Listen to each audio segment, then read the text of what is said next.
আরেকটা জিনিস আপনাদেরকে বলতে চাই মাননীয় স্পিকার, আমি আন্তর্জাতিক অপরাধ ট্রাইব্যুনালের সর্বকনিষ্ঠ প্রসিকিউটর হিসাবে আমি আগেই যখন আমাকে সিট বরাদ্দ দেওয়া হয় আমি আগেই জিজ্ঞেস করে নিছি যে আমার সিটে কি যাদের বিচারের সাথে আমি ছিলাম, এই যে আন্তর্জাতিক অপরাধ ট্রাইব্যুনালে যাদের বিচারের সাথে ছিলাম, এই সিটগুলা কি তাদের ছিল কিনা।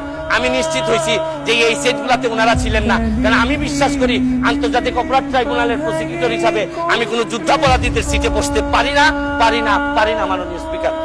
শুধুমাত্র হিন্দুস্তানের রাজাকারেরাই আমাকে রাজাকার বলতে পারে। সুতরাং আমাকে যারা রাজাকার বলবে তারা পিতৃ পরিচয়হীন অবৈধ সন্তান।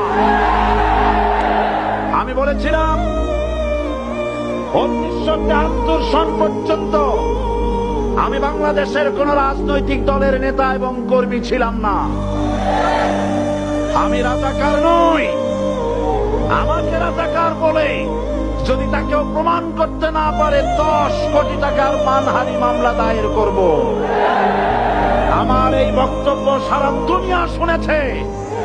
পার্লামেন্টে আমার এই বক্তব্য রেকর্ড হয়ে আছে। সেদিন 3 শতাধিক পার্লামেন্ট মেম্বারের কেউ আমার চ্যালেঞ্জ গ্রহণ করেন নাই। যে কোনো ব্যক্তি পার্লামেন্টে গিয়ে আমার বক্তৃতা দেখে আসতে পারেন।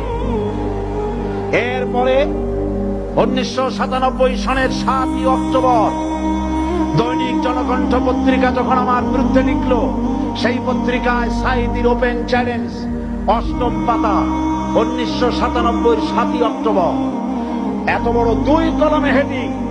সেখানে আমি বলেছি বাংলাদেশের সকল সাংবাদিক, গোয়েন্দা বিভাগ, বাংলাদেশের সকল বুদ্ধিজীবীকে আমি আমার পিরোজপুরে আমন্ত্রণ করছি। আমার উপস্থিতিতে যদি কেউ প্রমাণ করতে পারে বাংলাদেশের স্বাধীনতা যুদ্ধের বিরুদ্ধে আমার কোন ভূমিকা ছিল, সজ্ঞানে স্বেচ্ছায় জাতীয় সংসদের সদস্য পদ থেকে পদত্যাগ করব। 3 বছর পার হয়ে গেছে, আজ পর্যন্ত কেউ এই চ্যালেঞ্জের মোকাবেলা করে নাই। সুতরাং আমাকে যারা রাজাকার বলবে তারা পিতৃ পরিচয়হীন অবৈধ সন্তান। 1971 সনের, শোনো মুসলমানেরা, 1971 সনের কোন কাদা সাঈদীর গায়ে লাগে নাই। আমাকে রাজাকার বলে জনগণ থেকে বিচ্ছিন্ন করবা, জনগণ থেকে আমার বিচ্ছিন্ন করা যাবে না। কারণ এই জনগণ আমার জন্য আসে না, এই জনগণ আসে আল্লাহ কোরআনের জন্য।